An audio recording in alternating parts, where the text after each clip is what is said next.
Hello everyone, welcome to another Rick's Picks. Today I'm going to be doing my review of the Centurion villains, Doctor, Hacker, and the Strafer. So what I'm going to be doing in this video is I'm going to take a look at each individual figure, then I'm going to take a look at how they all interact with each other, and then I'm going to give you my thoughts on them. And just remember, if you do like this video, go ahead and hit that thumbs up, share, and subscribe.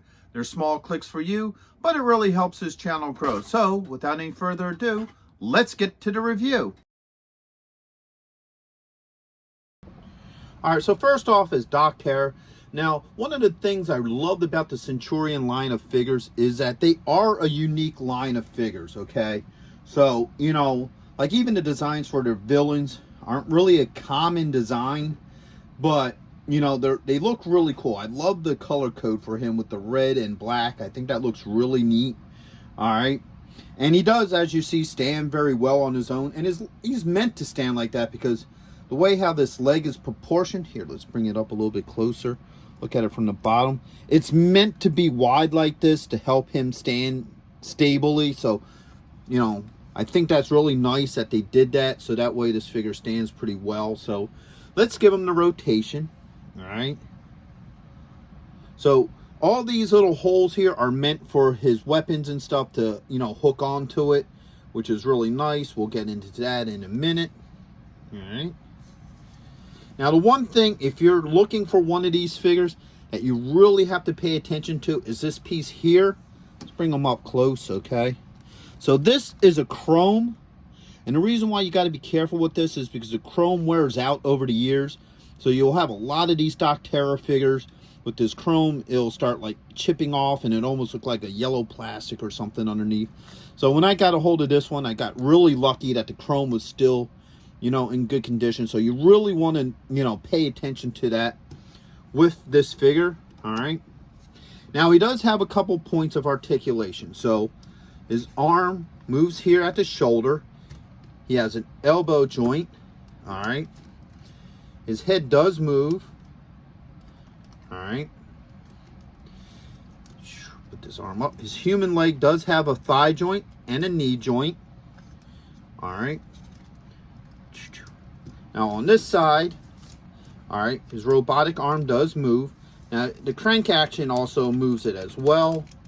So you can either move it manually or by the crank. All right, plus he also has an elbow joint here. Move this up. You have a thigh joint and a knee joint on this side as well. Okay.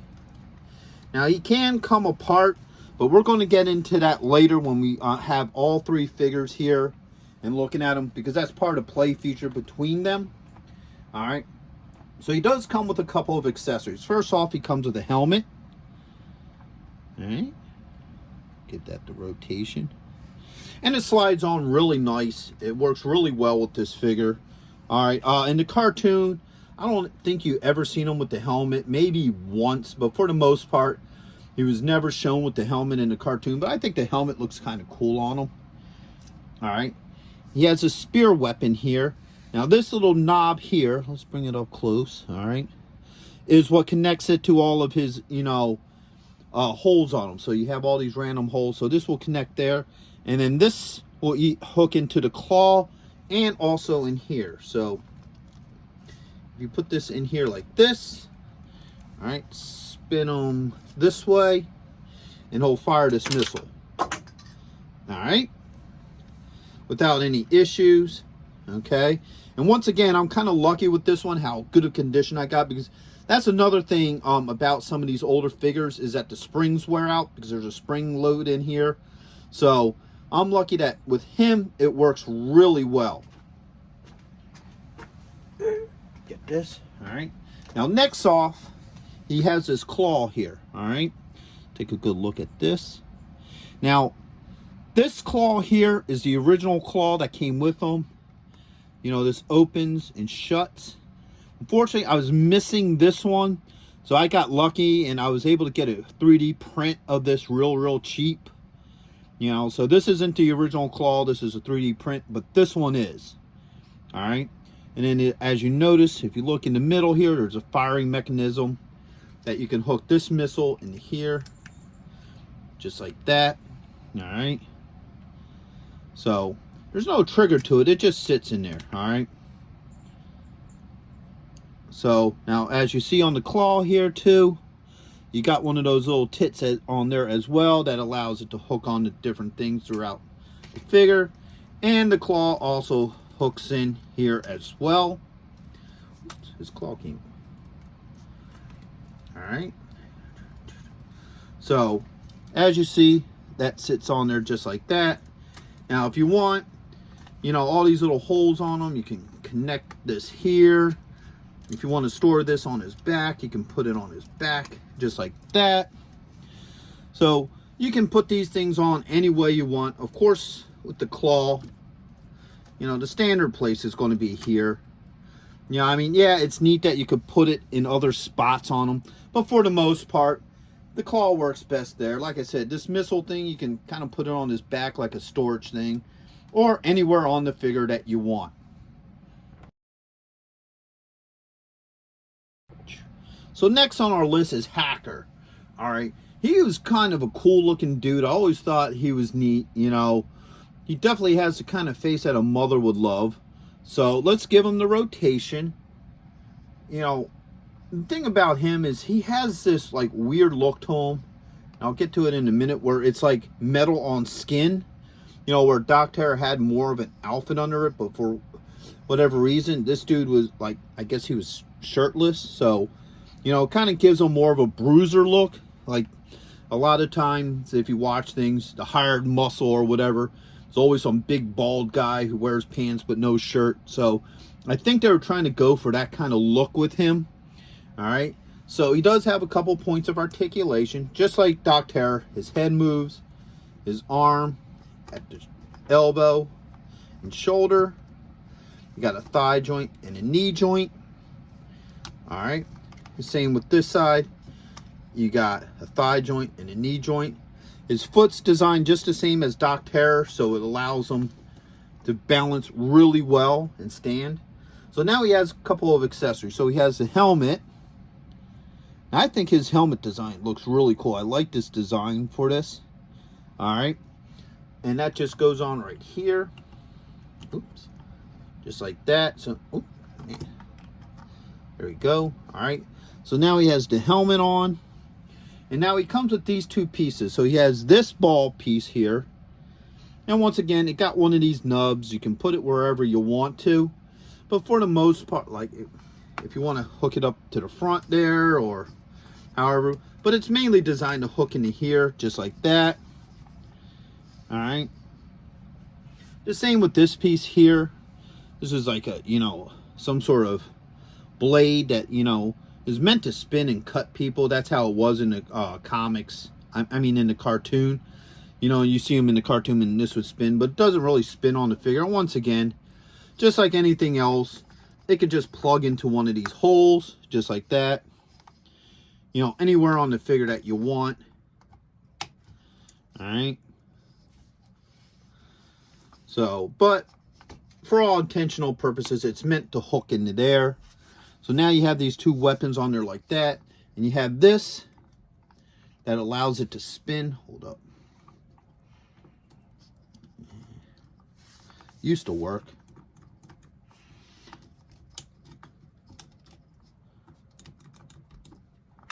Huh. He's an old figure, but when you press this down, this should spin.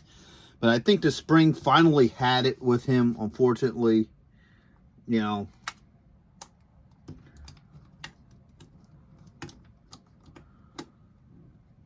There it goes. Okay, so once you hear that click sound, then you get your little bit of a spin. Hold up. Okay, I see. You got to wind it up, and then it spins. Okay, so you spin it like this to wind her up, and then... Oops. Okay, apparently if you fail once. So there you go. Okay, so you have to wind it up to make it spin. All right, so that's all the accessories he comes with.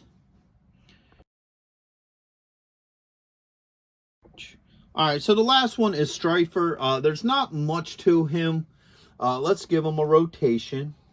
All right, he's one of the flyers. All right, so there's two, actually technically in the cartoon there was 3. But in the toy line, there was 2 different robots that were part of Doc Terror's team. So you had the Strafer, and then you had the land robot. I forget what the heck it was called. Oh, shoot. But yeah, you had the land one, and that one's super hard to get completely assembled. I mean, that one goes for like major money if you can find it. And I can't... Terrorizers. That's what they were called, the Terrorizers. And so this guy was a little bit easier to get, you know, but those ones, if you get a hold of one of those complete, you're a very lucky person. So he's actually the only figure I'm missing from the set is him. I have, you know, all the Centurions. I have, you know, all of the villains. If you want to see the videos for the Centurions, I have them in my playlist. So let's take a look at this guy. So first off, you know, like I said, give him a rotation. There's not much to him in a rotation. His head kind of goes up and down. His wings move side to side. And his legs. All right. So he comes with a little missile here. Okay. And that just hooks in. So one side hooks in here. You lift the head. And now you, excuse me, you got the bomb. And it works on this side as well. So if you want it over on here, it just closes in like that. All right. You get 2 wings. All right. They just clip on. All right. Here's the other wing. All right. And then you can, you know, open them up. Oops. All right. And what have you. And then, you know, and once again, just like anything else, it has a little clip. So those wings can go pretty much anywhere you want them on the figure. As long as you got like these little holes. All right. So now the missile's supposed to drop, like if he's flying, you just move the head and then boom, that's your missile dropping play feature. All right, and then it just hooks right back up. All right.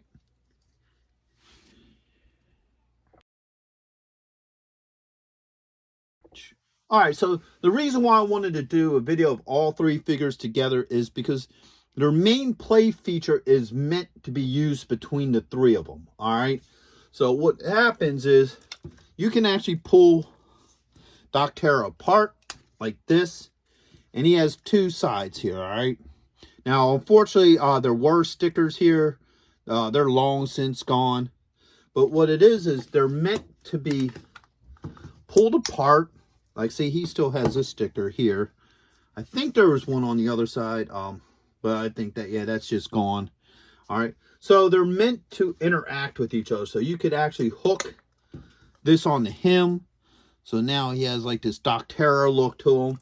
And the same with Doc Terror. You can swap this out here. All right. So now he has the hacker part on him, which is pretty cool. I think you can actually, if I remember right, hook these together.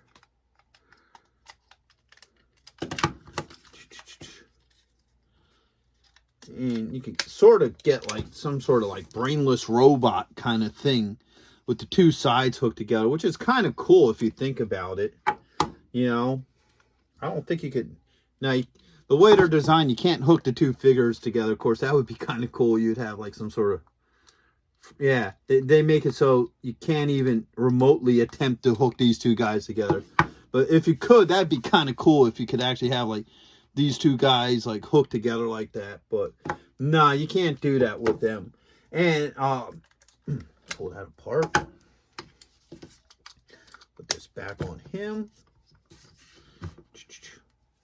And put this back on him. And now set these guys up like this.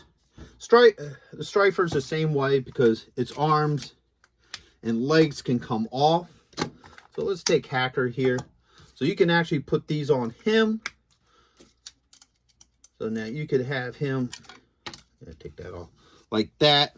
So now he's like some sort of cybernetic flying abomination, you know, like that. Or, you know, you could take these wings, maybe put them on Terror.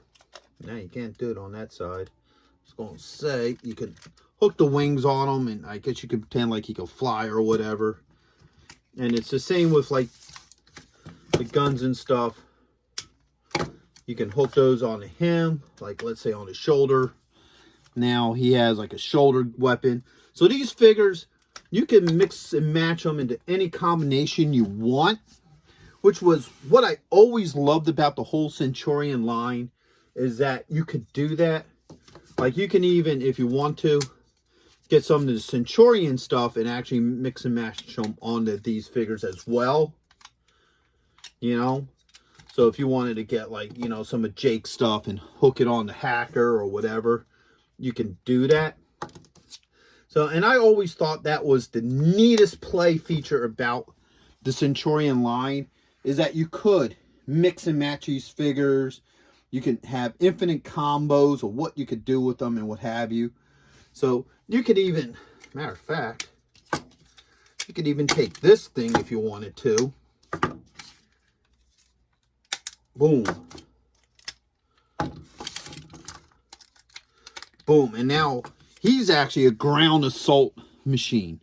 So like I said, these things can be, you know, swapped out, and you could do all sorts of really cool, crazy combinations with them. So overall, I love these figures. I loved them as a kid, and I still love them now as an adult. They're a lot of fun. They really look cool on a shelf, you know. Like if you have them displayed with obviously your Centurions or your other collectibles, they just look cool. They have personality. You know, they have a sense of pop. Like you look at these guys, you're like, ooh, what are they about? So if you can find them, I would definitely recommend these for any collectors, whether you're a big Centurion fan or not.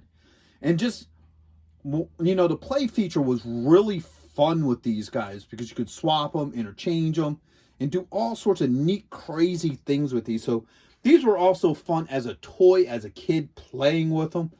So I would highly recommend them. For the most part with each one, okay, with the docked hair, like I said earlier, you want to find one with a good chrome on here because, you know, once that chrome starts going away, I don't even think there's a way that you could re-chrome this piece or not without taking it apart. I'm not 100% sure. Hacker, this spring goes bad after a while. Usually the hardest parts to find on these guys are the helmets. Sometimes the helmets. And with him, usually the hardest part is to find this missile, because a lot of times you'll find him almost complete, just missing the missile. The wings are usually pretty easy to find, you know, anywhere on the open market. So I love these figures. I love the original Centurions. It was a really fun and cool line. So if you're into collecting 80s toys and you have the time to find these guys complete, I would say go for it. So with that being said, I hope you guys liked this review. If you did, go ahead and hit that thumbs up, share, and subscribe. There's small clicks for you, but it really helps this channel grow. So until the next one, late.